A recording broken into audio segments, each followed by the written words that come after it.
Last June, I stood here and warned of a grave and growing threat to the First Amendment. That threat has not let up at all. Our ability to freely engage in civic life and to organize in defense of our beliefs is still under coordinated assault from groups on the left that don't like the idea of anyone criticizing their aims, and from a White House that appears determined to shut up anybody who disagrees with it.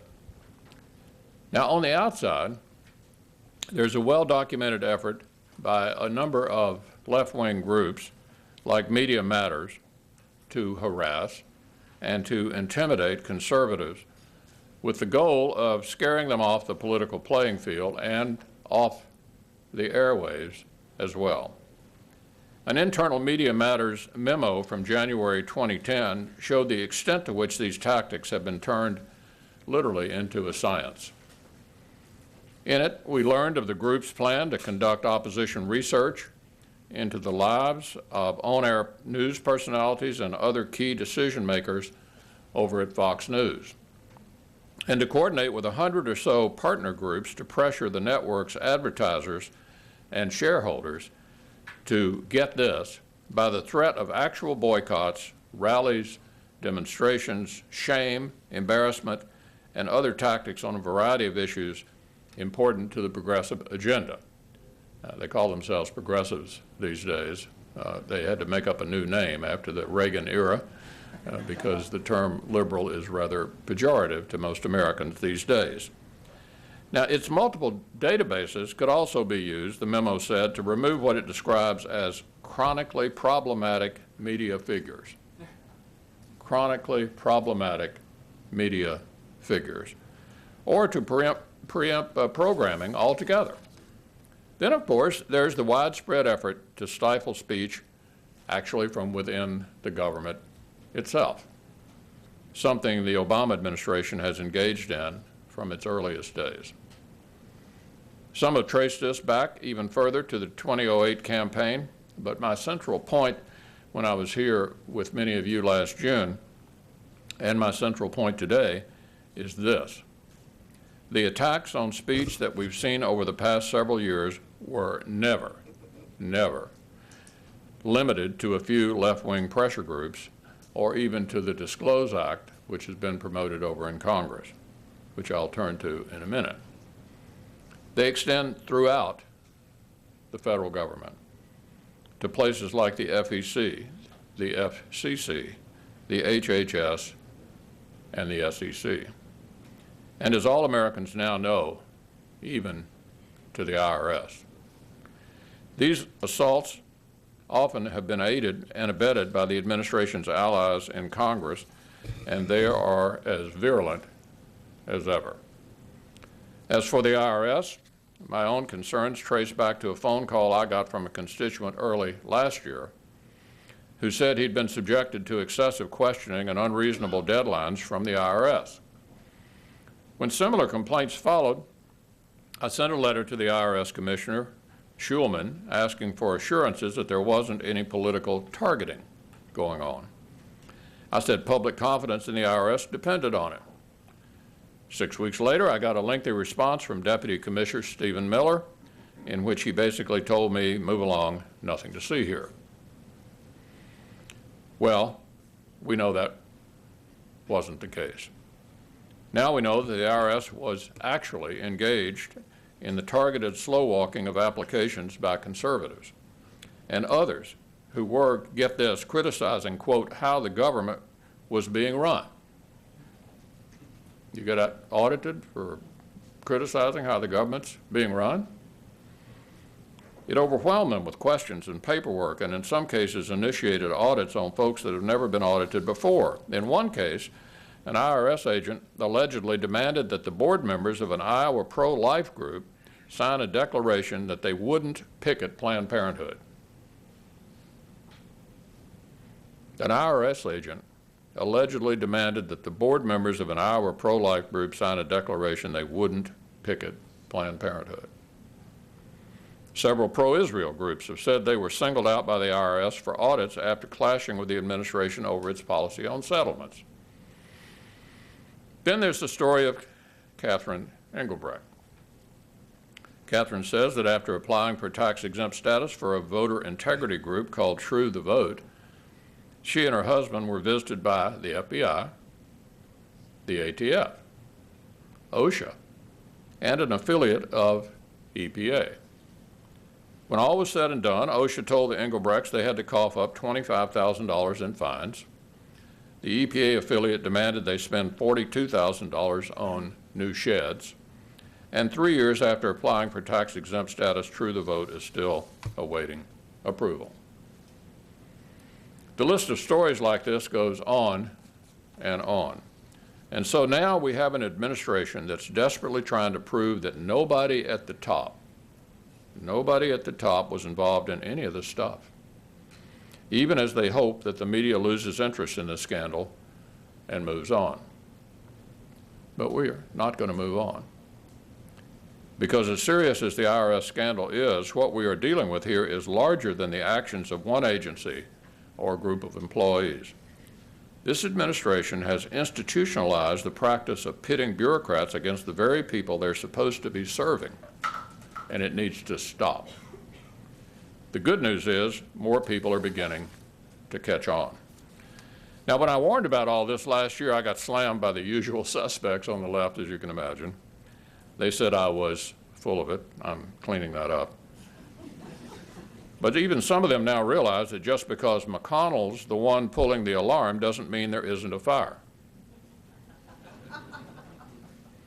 The IRS scandal has reminded people of the temptations to abuse that big government and its political patrons are actually always prone to. People are waking up to a pattern. They're connecting the dots, and they're rightly troubled. Looking back, the IRS scandal helps explain a lot of the things the administration has done. You all remember the president, wagging his finger at the Supreme Court. The president of the United States wagging his finger at the Supreme Court, sitting right there in the House of Representatives during the 2010 State of the Union. Well, I assure you, this little piece of presidential theater wasn't done for the ratings. Wasn't done for the ratings. There was a good reason the president and his allies devoted so much time and energy to denouncing the Citizens United case, but it's not the reason they gave. I realize this may be shocking to some of the interns in the crowd, and I see we've got a few here, but the fact is the court decision was actually fairly unremarkable. All it really said was that under the First Amendment, every corporation in America should be free to participate in the political process, not just the ones that own newspapers and television stations. Really not all that remarkable, right? Why should a corporation that owns a television station or a newspaper get a carve-out? Free speech, and everybody else doesn't. In other words, there shouldn't be a carve-out when it comes to political speech for folks who own media companies. It was a good and fair decision aimed at leveling the playing field. The real reason the left was so concerned about Citizens United was that they thought it meant more conservatives would start to form what are known as social welfare organizations, something they've been doing literally almost forever. Groups like Planned Parenthood and the Sierra Club, for example. And what's notable about social welfare groups is they don't have to disclose their donors. They don't have to disclose their donors. That was the main concern of the president and his allies. They weren't interested in the integrity of the process. If they were, they'd have been just as upset at left-wing groups for maintaining the privacy of their donors. What they really wanted was a hook that enabled them to stir up outrage about conservative groups so they could get their hands on the names of the folks who supported them. That's what this was about. They wanted to get their hands on the names of the folks who supported groups that disagreed with the administration, and then go after them. Citizens United simply provided that hook. As a longtime political observer and First Amendment hawk, I knew exactly what the Democrats were up to with their complaints about this decision. I've seen what the loudest proponents of disclosure have intended in the past, and it's not good government. That's why the FEC has protected the donor list, for example, of the Socialist Workers' Party since 1979. That's also why the Supreme Court told the state of Alabama it couldn't force the NAACP to disclose its donor list back in 1958. The president could claim, as he did 6 months after wagging his finger at the Supreme Court, that the only people who don't want to disclose the truth are people with something to hide. He can claim that. But the fact is, there's a very good and legitimate reason that courts have protected folks from forced disclosure, because they know that failing to do so would subject them to the kind of harassment that we've been seeing here the last few years. So the political response to Citizens United, the so-called Disclose Act, wasn't really about cleaning up politics. It was about finding a blunt political weapon to use against any one group, and one group only: conservatives. Those who doubt this haven't been paying attention to the tactics of the left. They must not have noticed the stories about top administration officials holding weekly phone calls with groups like Media Matters. They clearly don't know their history, and they must not have noticed the enemies list of conservative donors on the Obama campaign's website, right there on the website, or the strategic name dropping of conservative targets by the president's campaign team. These folks were talking about the Koch brothers so much last year you would think they were running for president. About 6 months after the president berated the Supreme Court, he even went so far as to call out Americans for Prosperity by name. It was like sending a memo to the IRS that said, audit these guys. All these things together point to a coordinated effort to stifle speech. And that's why one of the most enduring lessons from the IRS scandal comes from the timeline. The timeline. Based on the IG report, we now know that a team of IRS specialists was tasked with isolating conservatives for scrutiny as early as March of 2010. What matters isn't whether they were doing it in Washington or Cincinnati. That's not what matters. Or Duluth.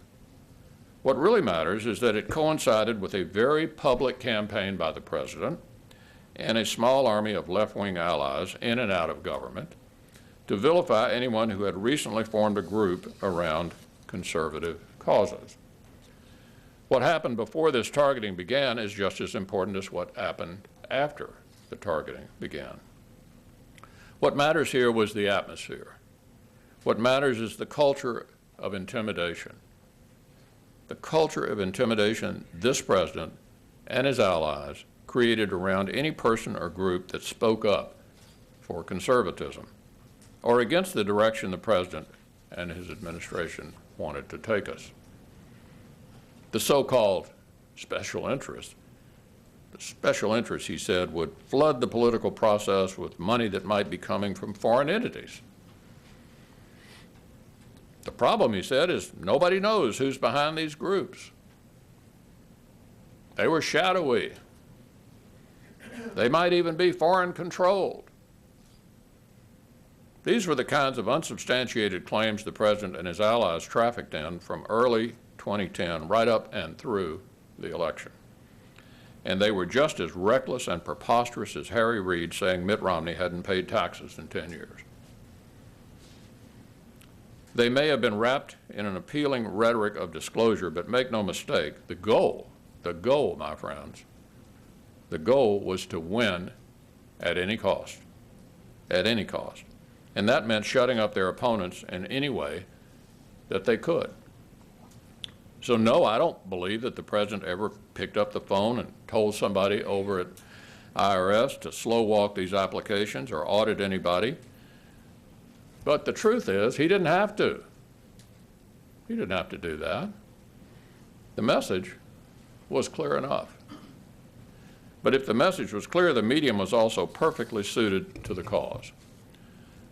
The federal bureaucracy, and in particular the growth of public sector unions, has created an inherent and undeniable tension between those who believe in limited self-government and those who tend to benefit from the growth of government. Let's face it, when elected leaders and union bosses tell the folks who work at these agencies that they should view half the American people as being a threat to democracy, it shouldn't surprise any of us that they would look at it that way. Why would we even expect a public employee whose union more or less exists to grow the government to treat someone who opposes that goal to a fair hearing? When the head of the union that represents unionized IRS workers publicly vilifies the Tea Party, is it any wonder that members of the union would get caught targeting them? This is something liberals used to worry about. FDR himself was horrified at the idea of public workers conspiring with lawmakers over how to divide up the taxpayer pie. To him, it was completely incompatible with public service for the public to be cut out of a negotiation in which the two sides are bartering over their money. Even the first president of the AFL-CIO once said it was impossible to bargain collectively with the government. Yet that's exactly what we have today. Over the past several decades, the same public employees who've arrogated vast powers to themselves have conspired with their patrons in Congress to expand those powers even more and to endlessly increase the budgets that finance them. This isn't done in the interest of serving taxpayers. It's done in the interest of fleecing them. Because that's what happens when politicians start competing for the support of public sector unions. They stop serving the interests of the people who elected them and start serving the interests of a government that's supposed to be keeping in check. Now, there's no better illustration of this than the news this week that in the midst of congressional hearings into their activities, unionized employees at IRS are about to get $70 million in bonuses. $70 million in bonuses. The IRS union is thumbing its nose at the American people. It's telling them in the clearest possible terms that it doesn't care about this scandal or how well the government works or how well it's even serving the public. All it cares about is helping union workers get theirs. It's pure arrogance, and it reflects a sense of entitlement better suited to an aristocracy than to a nation of constitutional self-government. So it's increasingly appropriate to ask whose interests these public sector unions have in mind, the taxpayers or their own? And on this question, I'm with Jonah Goldberg. Public sector unions are a 50-year mistake. Years ago, I saw the dangerous potential for collusion between lawmakers and public employee unions when I served as county executive of my home county. I fought hard against the formation of public sector unions. At the time, there was a bipartisan agreement on this issue. Most people realized it wasn't in the public interest. But unfortunately, the appeal of union support proved too great for some. And shortly after I was elected to the Senate and vacated my office, which was the Democratic governor appointed my successor, the dam of resistance broke, ushering in the same destructive arrangement that's been gutting the finances of every state and local government in the country. The existence of public employee unions is without question a big part of the reason people have so little trust in government these days. They are the reason so many state and local municipalities are flat broke. They're behind the unsustainable expansion of public pensions. They're a major problem, and today I'm calling for a serious national debate about them. On the federal level, the first thing we should do is stop the automatic transfer of union dues from employee salaries at taxpayers' expense.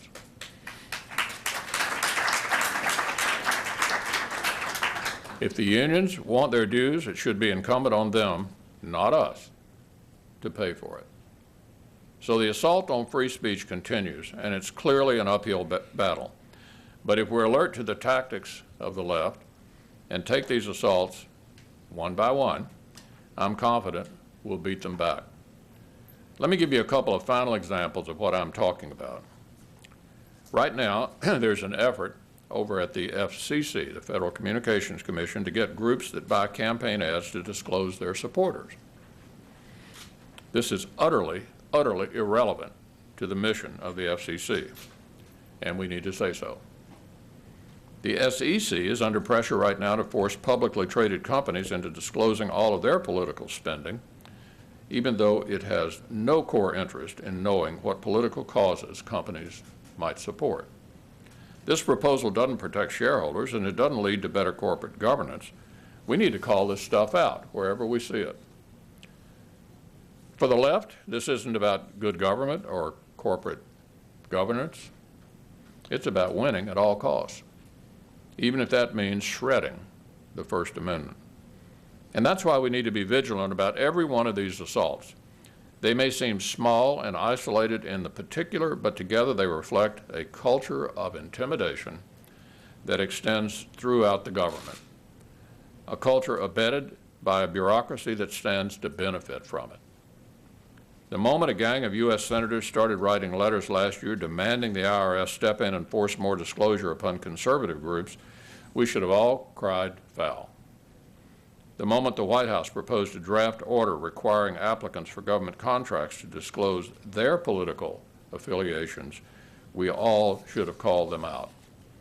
When the HHS secretary told insurance companies, this was back during the Obamacare debate, told the insurance companies they couldn't tell their customers how Obamacare would impact them, we all should have pulled the alarm. And as soon as we realized that left-wing groups were manufacturing a public outcry for corporate disclosure at the SEC, we should have exposed that for what it was. There might be some folks out there waiting for a hand-signed memo from President Obama to Lois Lerner to turn up. Don't hold your breath. What I'm saying is that a coordinated campaign to use the levers of government to target conservatives and stifle speech has been in full swing and in open view for all of us to see for years. It's been carried out by the same people who say there's nothing more to the Disclose Act than transparency and no more to other disclosure regulations than good government. But the IRS scandal puts the lie to all this posturing. Because now we know what happens when government gets in the hands of this kind, gets its hands on this kind of information. When it's able to isolate its opponents, and whether you're a pro-Israel group or a Tea Party group in Louisville, they can make your life miserable. Even worse for democracy, they can force you off the political playing field, which is really what they want and precisely what we cannot allow. There are a lot of important questions that remain to be answered about the IRS scandal, but let's don't lose sight of the larger scandal that's been right in front of us for 5 years. A sitting president who simply refuses to accept the fact that the public isn't going to applaud everything he does. This president expects the public to applaud everything he does.